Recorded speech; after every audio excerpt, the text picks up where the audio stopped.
Hi friends, எல்லாரும் எப்படி இருக்கீங்க? Welcome back to my channel சாயாத்திஸ் vlog. என்னோட சேனல் ஃபர்ஸ்ட் டைம் பார்க்குற மாதிரி இருந்தால் கண்டிப்பாக சப்ஸ்கிரைப் பண்ணுங்க. மறந்துடாமல் பெல் ஐக்கானை ப்ரெஸ் பண்ணுங்க. அப்போ தான் நான் போடுற வீடியோ உங்களுக்கு நோட்டிஃபிகேஷனாக வரும். நம்ம இன்றைக்கி சூப்பராக ஒரு ஹெல்த்தியான இட்லி பொடி தாங்க செய்ய போகிறோம். நான் இன்றைக்கி கருப்புளுந்தும் கருவேப்பிலையும் ஜாஸ்தி போட்டு ஒரு இட்லி பொடி தான் செய்கிறேன். அதுக்கு ஒரு பேன் வச்சுக்கலாங்க. நான் 1 டம்ளர் கருப்பு உளுந்து எடுத்திருக்கேங்க, உடச்சி உளுந்து எடுத்திருக்கேன். இது நல்லா செவந்து வர அளவுக்கு வறுத்துக்கங்க.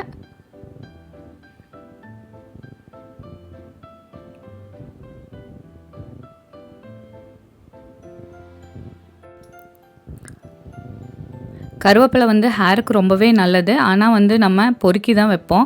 இந்த மாதிரி பொடியில் சேர்த்துறப்ப கண்டிப்பாக நம்ம சாப்பிட்டு தான் ஆகணும்.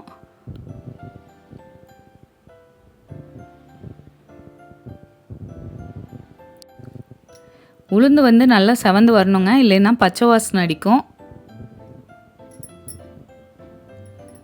பாருங்கள், நல்லா செவந்துருச்சு. இந்த மாதிரி செவந்ததுக்கப்புறம் இது ஒரு பிளேட்டில் ட்ரான்ஸ்ஃபர் பண்ணிக்கலாம். இப்போ அதே டம்ளரில் 1 டம்ளர் கடலைப்பருப்பு எடுத்துக்கோங்க. நான் இந்த இட்லி பொடிக்கு உளுத்தம்பருப்பு, கடலைப்பருப்பு, பொட்டுக்கடலை 3 தாங்க எடுத்திருக்கேன். சம அளவு எடுத்திருக்கேங்க 3மே. கடலைப்பருப்பும் நல்லா செவந்து வர அளவுக்கு வறுத்துக்குங்க.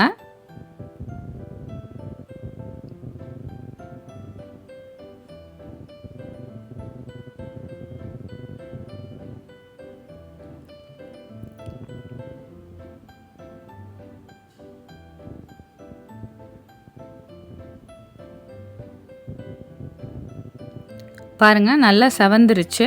இதுவும் ஒரு பிளேட்டில் ட்ரான்ஸ்ஃபர் பண்ணிக்கலாங்க. இப்போ அதே டம்ளரில் 1 டம்ளர் பொட்டுக்கடலை எடுத்துக்கலாம். இதுவும் நல்லா செவக்கிற அளவுக்கு நல்லா வறுத்துக்கலாங்க.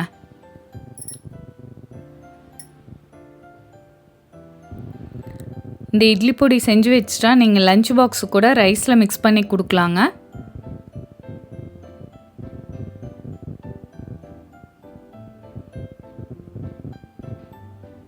பொட்டுக்கடலை சீக்கிரம் வறுவட்டுரும். நல்லா செவந்ததையும் இதையும் ஒரு பிளேட்டில் ட்ரான்ஸ்ஃபர் பண்ணிக்கிங்க.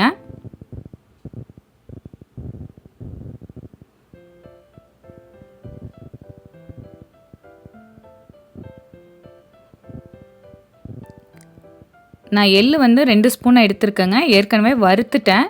லைட்டாக ஹீட் மட்டும் பண்ணிக்கிறேங்க. உங்கள்கிட்ட வெள்ளை எள்ளு, கருப்பெள்ளு எது இருந்தாலும் ஆட் பண்ணிக்கலாம்.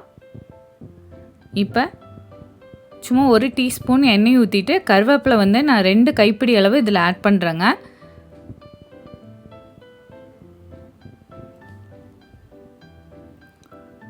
லோ ஃப்ளேமில் வச்சுட்டு நல்லா மிக்ஸ் பண்ணி விடுங்க.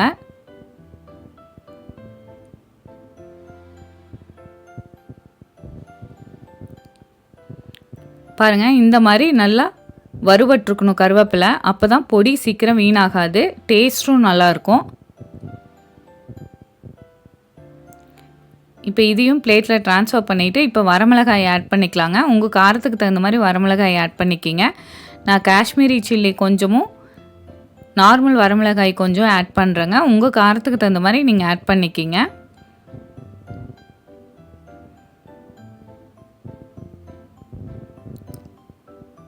வரமிளகாயும் நல்லா மொறுமொறுன்னு ஆகணுங்க.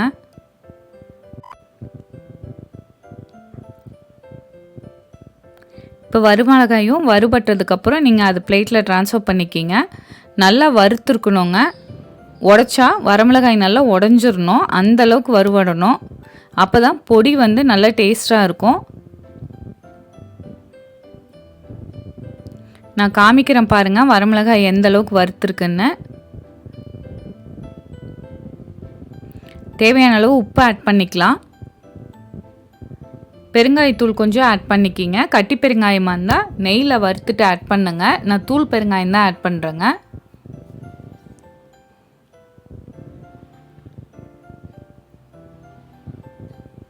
இப்போ வரமிளகாய் பாருங்கள் எப்படி உடையுதுன்னு. இந்த மாதிரி நல்லா வறுத்துருக்கணும். இப்போ நல்லா ஆற வச்சுட்டு ஒரு மிக்ஸி ஜாரில் ட்ரான்ஸ்ஃபர் பண்ணிவிட்டு கொஞ்சம் கொரகொரன்னு அரைச்சி எடுத்துக்கலாம்.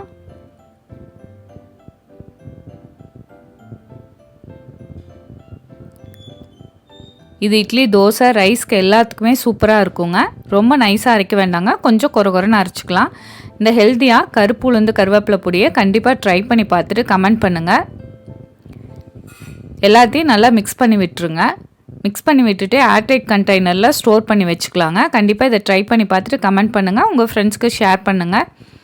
என்னுடைய channel Sai artist vlog like பண்ணுங்கள், ஷேர் பண்ணுங்கள், சப்ஸ்கிரைப் பண்ணுங்கள்.